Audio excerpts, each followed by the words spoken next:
एक ऐसा एक्सपेरिमेंट जिसने कुछ अच्छे खासे इंसानों को मॉन्स्टर में कन्वर्ट कर दिया। इन लोगों से इनकी ह्यूमैनिटी छीन ली गई। कुछ ही दिनों में ये लोग नॉर्मल ह्यूमन बीइंग से कुछ इस टाइप के क्रीचर्स में बदल गए।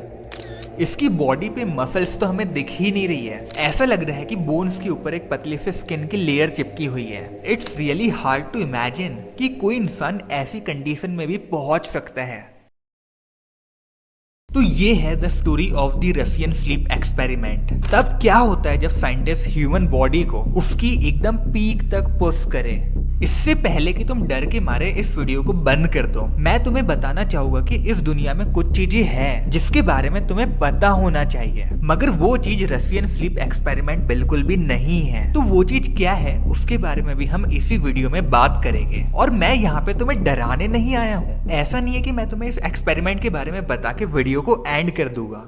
ना बाबा ना, इसके अलावा भी मैं तुम्हें कुछ बताऊंगा या फिर मुझे ये कहना चाहिए कि तुम्हें कुछ दिखाऊंगा जिसकी उम्मीद तुमने नहीं करी होगी। हम ये पता लगाने का ट्राई करेंगे कि क्या रशियन स्लीप एक्सपेरिमेंट सच में हुआ भी था या फिर नहीं। डरो मत, इधर देखो, भूत जैसी कोई चीज होती नहीं है। जब मैं तुम्हें ये पूरे एक्सपेरिमेंट के बारे में एक्सप्लेन करूंगा उसके बाद हम हमारे रिसर्च को बिगिन करेंगे। और जो चीज मैंने पता करी है उसको सुनने के बाद तुम्हारा यूट्यूब से विश्वास उठ सकता है, इसलिए वार्निंग। वैसे मुझे काफी सारे लोगों ने बोला कि उन्हें मेरा नाम प्रोनाउंस करते नहीं आ रहे हैं, तो मेरे नाम को प्रोनाउंस करते हैं जुग्गू, ZOOGU, जुग्गू। तो शुरू करें। 1940s रशियन साइंटिस्ट एक ऐसी प्रॉब्लम को सॉल्व करने में लगे थे जो अगर सॉल्व हो जाए तो हर एक इंसान को हर दिन एक्स्ट्रा 8 घंटे मिलेंगे। और वो प्रॉब्लम थी सोने की। ह्यूमन बॉडी को हर दिन सोने की जरूरत पड़ती है, पर अगर कुछ ऐसा डेवलप हो जाए जिससे हमें सोने की जरूरत ही ना पड़े तो ये सोचो कि हर दिन हमारा कितना सारा टाइम बचेगा। और ये एक्स्ट्रा टाइम बहुत ज्यादा क्रिटिकल हो सकता है एक वॉर के सिचुएशन में। तो इसी कारण इन साइंटिस्ट ने एक गैस को बनाया था, और अगर इस गैस को कॉन्स्टेंटली इनहेल किया जाए तो इंसानों को नींद आना बंद हो जाएगी। मगर प्रॉब्लम ये है कि इस गैस को आज तक इंसानों पे टेस्ट नहीं किया गया है। अभी तक हमने जितनी भी बातें करी है वो सिर्फ इन थियरी है। और एक और प्रॉब्लम है कि ये गैस पॉइजनस भी है और हो सकता है कि इसके कुछ साइड इफेक्ट्स भी हो। और ये सारी चीजें हमें तब तक पता नहीं चलेगी जब तक हम इसे किसी एक्चुअल ह्यूमन पे टेस्ट ना करें। मगर इस एक्सपेरिमेंट के लिए हम टेस्ट सब्जेक्ट को लाए कहां से? ये है कुछ पॉलिटिकल प्रिजनर्स जो कि रसिया के जेल में बंद हैं, और इन्हें ऑफर आता है कि अगर ये 30 दिन तक चलने वाले एक एक्सपेरिमेंट में पार्टिसिपेट करते हैं तो इन्हें फ्रीडम दे दी जाएगी। इन्हें एक चैम्बर में 30 दिन तक रहना है जहाँ पे रहने, खाने, पीने सब चीज के इंतजाम होंगे। इन सब चीजों का इतना ज्यादा स्टॉक होगा जो कि 1 महीने तक चलेगा। इसके साथ एक अच्छा टॉयलेट भी होगा और रीड करने के लिए बहुत सारी बुक्स होगी। बस एक चीज की कमी है इस रूम में। इस रूम के अंदर कोई भी बेडशीट या फिर पिलो नहीं है क्योंकि इन्हें 30 दिनों तक सोना नहीं है। तो अगर ये प्रिजनर्स इस एक्सपेरिमेंट के लिए हाँ कह देते हैं तो बदले में इन्हें जेल से रिलीज कर दिया जाएगा और इनके ऊपर के सारे चार्जेस को भी माफ कर दिया जाएगा। तो इस एक्सपेरिमेंट के लिए 5 प्रिजनर्स मान जाते हैं जिनको अब हम टेस्ट सब्जेक्ट के नाम से बुलाएंगे। तो 5 सब्जेक्ट पे एक्सपेरिमेंट किया जाएगा जो कि 30 दिन तक चलेगा। बेसिकली ये लोग 30 डे हार्ड चैलेंज कर रहे हैं। राम राम विसारन है। तो आज है हमारा 30 डे हार्ड चैलेंज का डे 1। 5 टेस्ट सब्जेक्ट को एक सील्ड चैम्बर के अंदर बंद कर दिया जाता है जहाँ पे बिल्कुल भी एयर फ्लो नहीं है। अब इस रूम के अंदर जितनी भी हवा आएगी वो साइंटिस्ट मॉनिटर करके इसमें भेजेंगे उस गैस के साथ, और ये गैस उन 5 लोगों को सोने से रोकेगी। इस चैम्बर के अंदर बहुत सारे माइक्रोफोन्स लगे हुए हैं जो कि इन टेस्ट सब्जेक्ट की बातों को रिकॉर्ड करने के लिए लगाए गए हैं ताकि ये पता चले कि लगातार जागने से इंसान के बिहेवियर में क्या क्या चेंजेस आते हैं। इसके साथ इस रूम के अंदर एक बहुत बड़ा 1 वे मिरर है जिससे साइंटिस्ट इन टेस्ट सब्जेक्ट के ऊपर नजर रखते हैं। मगर स्टार्टिंग के 5 दिन ऐसा कुछ होता नहीं है इस रूम के अंदर, या फिर मुझे कहना चाहिए इस चैम्बर के अंदर। बस एक चेंज हमें देखने को मिलता है कि जैसे जैसे दिन बीतते जा रहे थे ये लोग जो आपस में बातें कर रहे थे वो और ज्यादा डार्क होते जा रही थी। ये लोग अपने लाइफ के सबसे ज्यादा ट्रॉमेटिक इवेंट के बारे में डिस्कस करने लगे थे। मगर जैसे ही 5वां दिन बीतता है इन लोगों का इस चैम्बर के अंदर तो ये लोग आपस में बातें करना बंद कर देते हैं और जो माइक्रोफोन्स लगे थे इस रूम के अंदर उसके अंदर फुसफुसाने लगते हैं। ये लोग उस माइक्रोफोन में कुछ विस्पर कर रहे थे जो कि साइंटिस्ट को बिल्कुल भी समझ नहीं आ रहा था। और आने वाले 2-3 दिन यही चीज कंटिन्यू होती है। मगर डे 9 पे एक बहुत ही ज्यादा इंटरेस्टिंग चीज होती है। एक टेस्ट सब्जेक्ट अचानक से चिल्लाने लगता है। वो एकदम गला फाड़ के फुल पावर से चिल्ला रहा था और रुकने का नाम ही नहीं ले रहा था और लगातार 3 घंटों तक सिर्फ चिल्लाते ही रहा। ये क्या तुम सुनना चाहोगे कि वो कैसे चिल्ला रहा था? अरे एल्विश भाई के आगे कोई बोल सकता है क्या?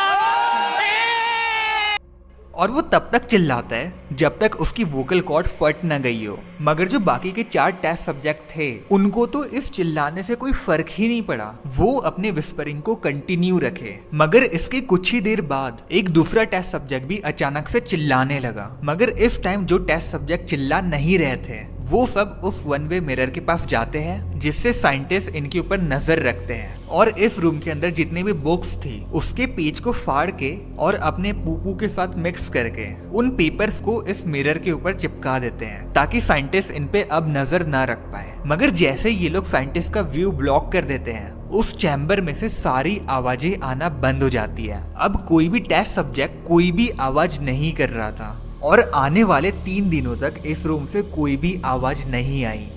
साइंटिस्ट को स्टार्टिंग में लगा कि कहीं सब लोग मारे तो नहीं गए। मगर इस चैम्बर के अंदर जो ऑक्सीजन लेवल था और गैस का लेवल था उसको देख के साइंटिस्ट ने कंक्लूड किया कि सब लोग अभी भी अलाइव है। अब आ चुका था डे 14। ये 5 टेस्ट सब्जेक्ट पिछले 14 दिनों से सोए नहीं हैं और अब साइंटिस्ट इन लोगों को देख भी नहीं पा रहे हैं और ना ये लोग कुछ बोल रहे हैं। चैम्बर के अंदर क्या चल रहा है उसके बारे में किसी को कुछ भी नहीं पता। बस हमें एक ही बात पता है कि सभी लोग अलाइव हैं। तो ये रिसर्च भी किस बात की अगर हम उन टेस्ट सब्जेक्ट को ऑब्जर्व ही नहीं कर पा रहे हैं तो इसी कारण ऑन डे 14 साइंटिस्ट उस चैम्बर के अंदर एक अनाउंसमेंट करवाते हैं और वो कहते हैं कि वो चैम्बर को ओपन करने वाले हैं माइक्रोफोन को टेस्ट करने के लिए और उस वन वे मिरर को क्लीन करने के लिए। और इन सारे टेस्ट सब्जेक्ट से कहा जाता है कि जो डोर है उससे सब लोग दूर हट जाए और जमीन पे लेट जाए और कोई भी कुछ भी सस्पिशियस एक्टिविटी ना करे। और अगर कोई भी टेस्ट सब्जेक्ट इस चीज को कंप्लाई नहीं करेगा तो उसे वहीं के वहीं गोली मार दी जाएगी। पर अगर ये लोग बात मान जाते हैं तो इनमें से किसी एक टेस्ट सब्जेक्ट को अभी की अभी फ्रीडम दे दी जाएगी। इस अनाउंसमेंट के बाद काफी दिनों बाद इस चैम्बर से एक आवाज आई जो कि कहती है कि हमें अब फ्रीडम नहीं चाहिए, हमें इसी रूम के अंदर रहना है। और इसके बाद वापस से इस चैम्बर में साइलेंस हो जाता है। रिसर्चर्स बहुत ट्राई करते हैं कि किसी तरीके से 5 लोग कुछ एक्टिविटी करे इस चैम्बर के अंदर, मगर उनके सारे अटेम्प्ट फेल हो जाते हैं। वो 5 टेस्ट सब्जेक्ट अपने साइलेंस को मेंटेन रखते हैं। डे 15 साइंटिस्ट कहते हैं कि ऐसे तो बात नहीं बनेगी, हमें उस चैम्बर में जाना ही पड़ेगा। तो 15 दिन बाद उस चैम्बर का गेट पहली बार खुलता है। उस चैम्बर में से उस गैस को हटा के वापस से नॉर्मल एयर का फ्लो बनाया जाता है ताकि नॉर्मल लोग भी उस रूम के अंदर जा पाए। जैसे ही उस चैम्बर के अंदर से गैस को रिमूव किया जाता है वो टेस्ट सब्जेक्ट अचानक से चिल्लाने लगते हैं। वो जोर जोर से चिल्ला के कहते हैं कि प्लीज गैस को मत हटाओ, अगर गैस को रिमूव कर दिया तो हम लोग जी नहीं पाएंगे। बेसिकली वो लोग गैस से एडिक्ट हो गए थे, मगर फिर भी गैस को रिमूव किया जाता है। कुछ सोल्जर्स को उस चैम्बर के अंदर भिजवाया जाता है और वो लोग देखते हैं कि 5 में से सिर्फ 4 लोग ही अलाइव बचे हैं और जो 4 लोग हैं उनको भी हम बेयरली अलाइव ही कह सकते हैं। जिस टेस्ट सब्जेक्ट की डेथ हुई थी उसके बॉडी के मीट से सारे ड्रेनेज होल ब्लॉक हो चुके थे जिससे फ्लोर पे 4 इंच तक पानी भर चुका था। और ये चीज बताना बहुत ज्यादा मुश्किल था कि उस पानी के अंदर कितना ब्लड है या फिर बॉडी फ्लूइड है और कितना पानी। और जो बचे वाले 4 टेस्ट सब्जेक्ट थे उनकी बॉडी पे भी बहुत सारी इंजरीज थी जो कि उन्होंने अपने ही हाथों से करी थी। अब वो इंजरीज कैसी थी या फिर उन्हें कैसे किया गया वो मैं तुम्हें नहीं बताऊंगा। इसके साथ इन टेस्ट सब्जेक्ट ने पिछले कुछ दिनों से कुछ भी नहीं खाया था सिवाय एक चीज के। रूम के अंदर खाने की कमी नहीं थी, तब भी ये लोग अपने ही बॉडी पार्ट्स को खा रहे थे। अब इन सब्जेक्ट्स को इस रूम के अंदर रहने में मजा आने लगा था। वो लोग गैस से तो एडिक्ट हो ही चुके थे, साथ में उन्हें ये चैम्बर का एनवायरनमेंट भी पसंद आने लगा था। जब सोल्जर्स ने इन 4 टेस्ट सब्जेक्ट्स को इस चैम्बर से बाहर निकालने का ट्राई किया तो वो सब लोग बहुत ज्यादा वॉयलेंट हो गए इन टेस्ट सब्जेक्ट्स ने अचानक से सोल्जर पे हमला कर दिया, जिसमें एक सोल्जर की डेथ वहीं हो गई। ये सारे टेस्ट सब्जेक्ट दिखने में तो बहुत ही ज्यादा वीक लग रहे थे, मगर पता नहीं इनमें इतनी सारी स्ट्रेंथ कहाँ से आ रही थी। इन टेस्ट सब्जेक्ट्स को काबू में लाने के लिए इन्हें काफी सारे इंजेक्शंस लगाए जाते हैं ताकि ये लोग बेहोश हो जाए, मगर वो इंजेक्शंस इन पे वर्क ही नहीं करते हैं। तो एक टेस्ट सब्जेक्ट की डेथ रेजिस्ट करते करते ही हो जाती है। अब ये लोग बेहोश तो हो नहीं रहे थे, तो इन पे सर्जरी वैसे ही कर दी जाती है इनके होश में रहते हुए, और जो सर्जरी से कट्स लग रहे थे उससे इन्हें मजा आ रहा था। पूरे सर्जरी भर ये लोग स्माइल करते रहे, जो कि देखने में बहुत ही ज्यादा क्रीपी लग रही थी। इन टेस्ट सब्जेक्ट की सिर्फ एक ही डिमांड थी कि उन्हें चैम्बर में वापस जाना है और उस गैस को वापस से इनहेल करना है, मगर रिसर्चर्स इस बात के लिए नहीं मान रहे थे। मगर जो मिलिट्री कमांडर था उसने कहा कि हमें इस रिसर्च को कंटिन्यू रखना चाहिए और सारे सब्जेक्ट्स को वापस से चैम्बर के अंदर डाल देना चाहिए। जैसे ही ये बात उन टेस्ट सब्जेक्ट्स ने सुनी, उन्होंने रेजिस्ट करना बिल्कुल ही बंद कर दिया। मगर प्रॉब्लम ये थी कि इस टाइम तक सिर्फ एक ही टेस्ट सब्जेक्ट अलाइव था, और बाकी के सब्जेक्ट्स के साथ क्या हुआ वो तुम पॉज करके रीड कर लो। मैं इसलिए नहीं बता रहा क्योंकि मैं इस वीडियो को मोनेटाइज करना चाहता हूँ,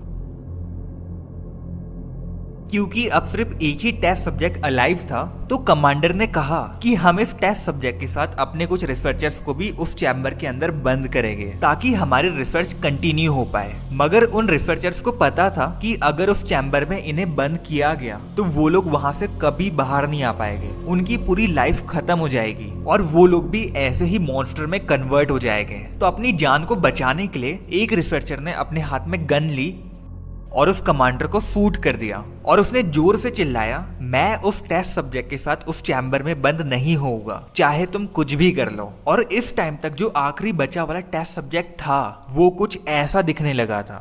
तो ये था पूरा Russian sleep experiment. But wait, video अभी खत्म नहीं हुई है।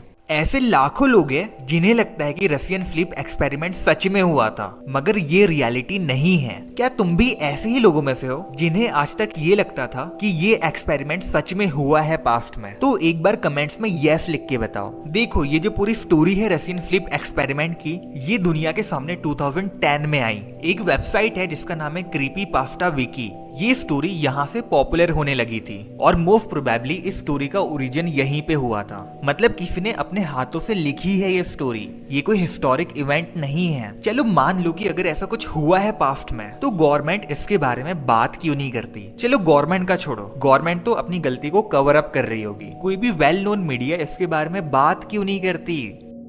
अब तुम कहोगे कि चलो ये सब छोड़ो, वो फोटो का क्या? वो फोटो तो रियल है ना?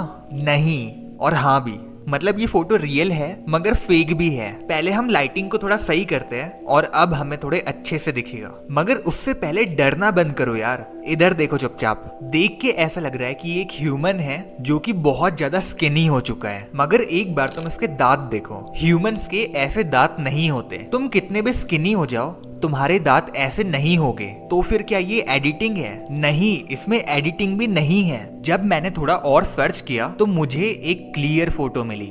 अब ये क्या है?